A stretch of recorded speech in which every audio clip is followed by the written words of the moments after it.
Hello everyone, welcome back to my channel. So today we are going to discuss some important MCQs of chapter number 2 Dynamics class 9 की MCQs हैं.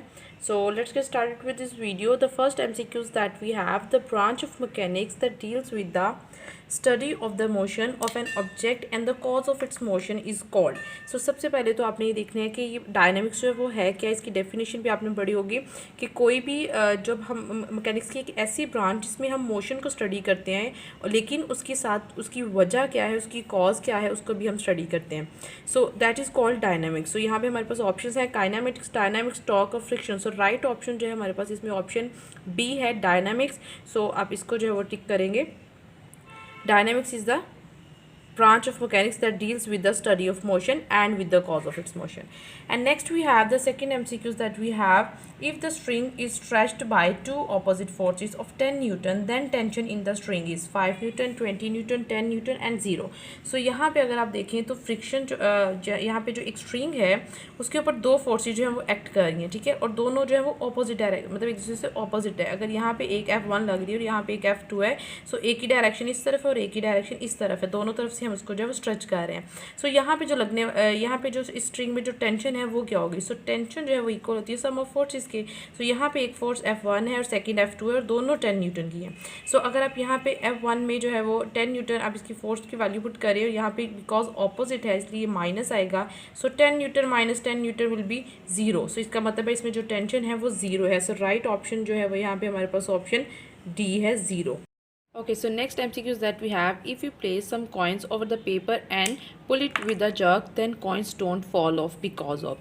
यानी कि जब हम एक paper पे जो है वो आपके पास कॉइन्स पड़े हैं और आप एकदम जो है उसको नीचे से खींचते हैं पेपर को, तो कॉइन जो है वो नीचे क्यों नहीं गिरते. Because of friction, inertia, resistance और फोर्स. तो इसका राइट ऑप्शन जो है हमारे पास है इनर्शिया, ठीक है. इनर्शिया एक ऐसी प्रॉपर्टी है जिसकी वजह से ऑब्जेक्ट जो है अपनी उसी कंडीशन में उसी हालत में रहता है. अगर वो मूव कर रहा है तो वो मूव करता रहता है, अगर वो स्टॉप हो गया तो वो स्टॉप ही रहता है, ठीक है, अनटिल एंड अनलेस जब तक उस पर फोर्स अप्लाई नहीं होती. सो यहाँ पे इसका राइट ऑप्शन जो है ये सेकंड है, बी. ये आपने लॉ ऑफ इनर्शिया भी पढ़ा होगा, ये उससे रिलेटेड ही इसका ये कॉन्सेप्ट है. Okay, so next we have as weight is a force. So it is a weight जो है वो आपके पास एक फोर्स है. तो फोर्स जो है हमारे पास एक कौन सी क्वांटिटी है, वेक्टर क्वांटिटी है. बिकॉज वेक्टर क्वांटिटीज आपको पता है कौन सी थी, जिनकी मैग्नीट्यूड के साथ साथ उनकी डायरेक्शन भी जो है वो होती है जिसको कम्प्लीटली डिस्क्राइब करने के लिए. सो यहाँ पे ऑप्शन डी जो है वो हमारे पास करेक्ट है, वेक्टर क्वांटिटी. सो वेट जो है वो हमारे पास एक वेक्टर क्वांटिटी और वेट का फॉर्मूला भी आपको पता है W=mg होता है, ठीक है. So next MCQs that we have, the force that produces an acceleration of 1 meter per second square in a body of the mass of 1 kg is called slow Newton, 0 Newton, 1 Newton, 2 Newton. So अगर आपके पास आपको पता है कि formula जो हमारे पास F=ma है according to जैसा कि लास्ट. तो यहाँ से अगर हम देखें तो कोई भी फोर्स है वो 1 न्यूटन तब होगी जब वो 1 kg मास में 1 मीटर पर सेकेंड स्क्वायर का एक्सेलेरेशन जो है वो प्रोड्यूस करेगी. सो इट मीन्स यहाँ पे जो है हमारे पास ऑप्शन सी करेक्ट है, 1 Newton. Okay, so next MCQ is that we have the acceleration that is produced by a 15 Newton force in a mass of 8 kg will be equal to. So इसके options है आपके पास 4. यहाँ पे आपको acceleration जो है वो बताना है. As we know that F=ma. अगर यहाँ से हम एक्सेलेरेशन फाइंड आउट करना चाहें तो हमारे पास रिलेशन जो वो बनेगा A=F/m. और यहाँ पे अगर आपको वैल्यूज पुट करें, फोर्स जो है वो 15 न्यूटन है और मास जो है वो 8 kg है.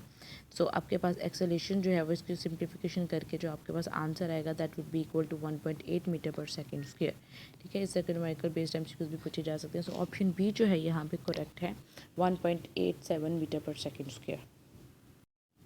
So next MCQs that we have, a body of mass 10 kg is moving with the velocity of 15 meter per second. The force required to stop it in 3 seconds. So एक body है, उसका mass आपको given है 10 kg और velocity speed भी given है 15 metre per second और time भी गिवन है 3 सेकेंड. सो आपको उसको स्टॉप करने के लिए कितनी फोर्स जो है वो रिक्वायर्ड है. So as we know that F=m में यहाँ पे हमारे पास एक्सेलेरेशन नहीं है but rate of change of velocity है, यानी कि v/t. एक्सेलेरेशन को हम v/t लिख सकते हैं. तो यहाँ पे अगर आप वैल्यूज पुट करें उसकी सिंप्लीफिकेशन करें तो आपके पास जो फोर्स आएगी that will be equal to 50 newton. So it means that option A is the correct answer, 50 newton, right. So next we have cream separator acts on the same principle of centrifuge machine, pendulum, rotation और screw gauge. सो cream separator जो है वो किस principal पे जो है वो work करता है. सो इसका ऑप्शन ए जो है वो करेक्ट है, centrifuge machine. Okay, so next we have how much centripetal force is needed to make a body of mass 0.8 kg to move in a circle of radius 40 cm with speed 2 metre per second. सो यहाँ पे आपको centimetre force है वो find out करनी है. As we know that centimetre force का formula है mv²/r. सो यहाँ पे अगर आप वैल्यूज पुट करें मैथ 0.8 है और v जो हमारे पास 2 उसका स्क्वायर है तो 4 आएगा और नीचे रेडियस जो है वो सेंटीमीटर में you have to convert it into metre. So उसके लिए आप 100 से उसको डिवाइड करेंगे. सो यहाँ पे आप थोड़ी सी इसकी सिंप्लीफिकेशन करें. 100 जो है वो ऊपर आएगा और इस तरफ 40 जो है नीचे है. इसको आप सिंप्लीफाई करेंगे तो आपके पास आंसर जो है वो क्या आ रहा है 0.8 बाई इस पॉइंट को यहाँ से अगर हम ख़त्म करें तो हमारे पास जो है वो 10 और जी 10 से कैंसिल होगा. सो 8 न्यूटन जो है वो हमारे पास राइट आंसर है. So D is the right option. Okay, so next we have the force that keeps the object in a circular path. As we know that the force जो है वो circular path में उसको किसी भी object को रखती है वो centripetal force है. So option C जो है वो हमारे पास correct option है. Okay, so next we have a cyclist keep on pedaling to overcome. एक cyclist जो है वो पैडल को क्यों चलाता रहता है to overcome किस चीज़ को कम करने के लिए वहाँ पे जो भी friction है उसको कम करने के लिए. So option D is the right option, friction कम करने के लिए जो है वो उसको पैडल को जो है वो मूव करवाता है. Next we have the quantity of motion that the body possesses due to its mass and velocity is known as. यानी कि वो क्वांटिटी जो मास और वेलोसिटी की वजह से होती है उसको हम क्या कहते हैं. इनर्शिया, मोमेंटम, फोर्स और टॉर्क. So friction. और हमारे पास फॉर्मूला है P = mv. सो इन दोनों का प्रोडक्ट मास और वेलोसिटी का मोमेंटम है. सो राइट ऑप्शन जो है वो ऑप्शन P है, momentum. Next we have a group of interacting bodies on which no external force is acting is known as. यानी कि ऐसा ग्रुप इंटरेक्टिंग बॉडीज़ का जिसके ऊपर कोई एक्सटर्नल फोर्स यानी कि जिस भी बॉडी के ऊपर कोई एक्सटर्नल फोर्स एक्टिंग करी उसको हम सिस्टम को हम क्या बोलेंगे आइसोलेटेड सिस्टम. तो ऑप्शन बी जो है वो करेक्ट है. Next we have when we walk or run to push the ground backward we need. यानी कि अगर हम जब चल रहे हैं वॉक कर रहे हैं तो हमें किस चीज़ की जो है वो वहाँ पर ज़रूरत है फ्रिक्शन की. अगर फ्रिक्शन नहीं होगी तो हम वॉक नहीं कर सकेंगे. ठीक है. सो ऑप्शन सी जो है वो करेक्ट ऑप्शन है.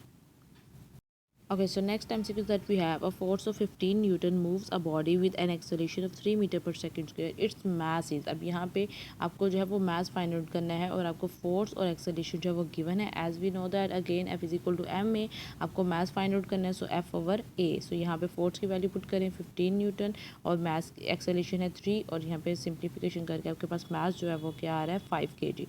सो राइट ऑप्शन जो है वो हमारे पास ऑप्शन डी है 5 kg.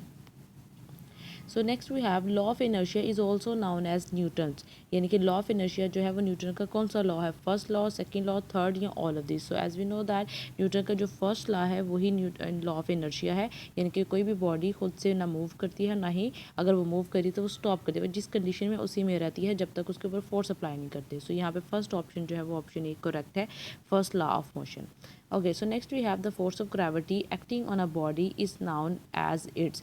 जो ग्रेविटी की फोर्स है उसकी जो किसी बॉडी पे ग्रेविटी की फोर्स एक्ट करी है वो बेसिकली उसका वेट होती है. सो F = mg हमने फॉर्मूला भी हमें पता है. सो यहाँ पे ऑप्शन सी जो है वो करेक्ट है.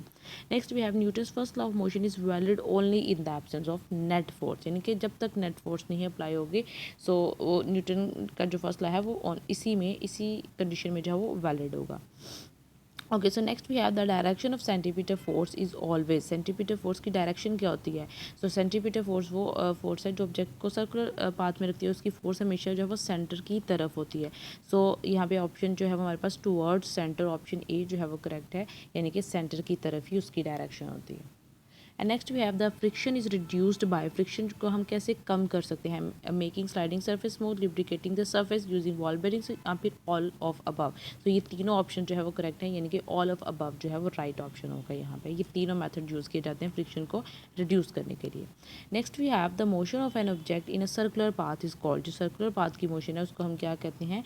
सर्कुलर मोशन, ट्रांसलेटरी, वाइब्रेटरी और लीनियर. तो यहाँ पे ऑप्शन ए जो है वो करेक्ट है, circular motion.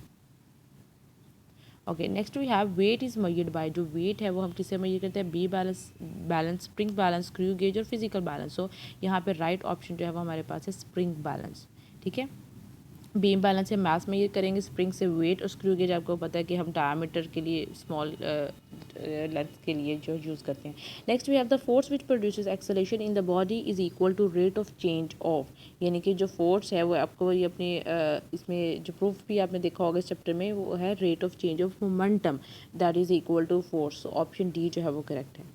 Next we have the force with which the earth attract the body towards the centre is called. वो फोर्स जो है जिसकी वजह से अर्थ हर चीज़ को अपनी तरफ खींचती है, वो फोर्स कौन सी है? Gravitational force. So option C जो है वो करेक्ट है यहाँ पे। Okay, next, the last one that we have, if a bus takes a sharp turn, then the passengers inside move or outward due to force, inertia, normal force. Option B correct है। Inertia की वजह से जो है वो passenger जो है वो बाहर की तरफ मूव करते हैं, बिकॉज वो रेजिस्ट करता है हर चीज़ को। So this is all about today. Hope so you like the video. Don't forget to subscribe this channel. Stay blessed.